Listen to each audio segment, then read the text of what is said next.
So Mario Galaxy has proved that Skyward Sword won't work on a lot of threats. Mario Galaxy has motion controls. Some of the levels are very, very bad because of them. And yes, people get, but Mario Galaxy is amazing. Well, what's so bad about Mario Galaxy's controls? Well, Mario Galaxy Switch works alright with Joy-Con motion controls, but it's proved that Skyward Sword might need tedious base-specific changes. The Switch's Mario 3 also impressively adapted to Nintendo's old school themes to its Switch hard controller designs, but the comprises made the port the correct and the killer hardware are most present in Super Mario Galaxy, as the game doesn't physically push motion controls in that way that excessive or detrimental to overall quality.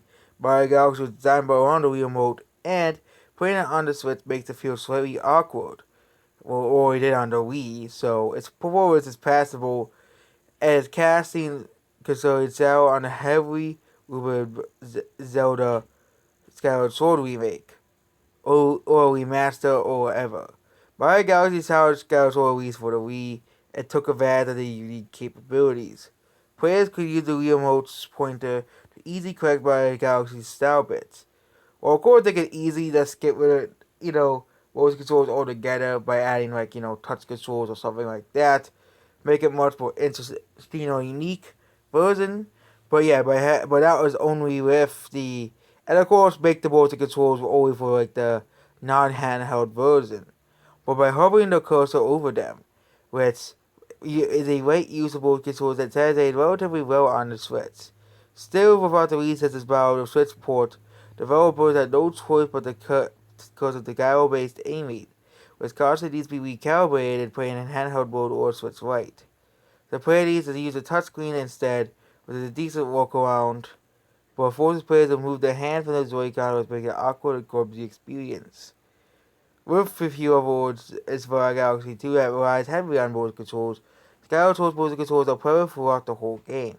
Almost every aim and menu in the game utilizes motion controls. And Sword took everything in the advantage of Motion Plus, using the accessory added gyroscope swinging more precise, with more gyroscopes and the least sensors valve.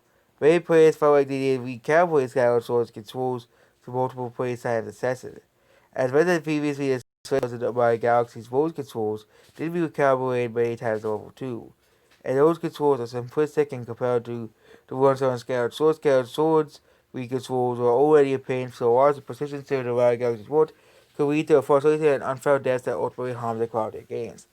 Playing Mario Galaxy 2 with its right use of motion controls proved to be relatively cumbersome.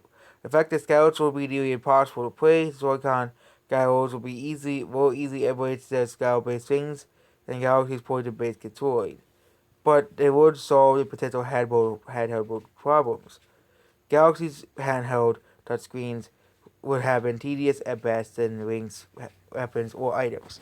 Most of the Nintendo were to release Skyward Sword on the Switch, it would end up being not that great, but Skyward Sword was not that great of a game anyways because of its controls. And yep, that's basically it about that video. Goodbye.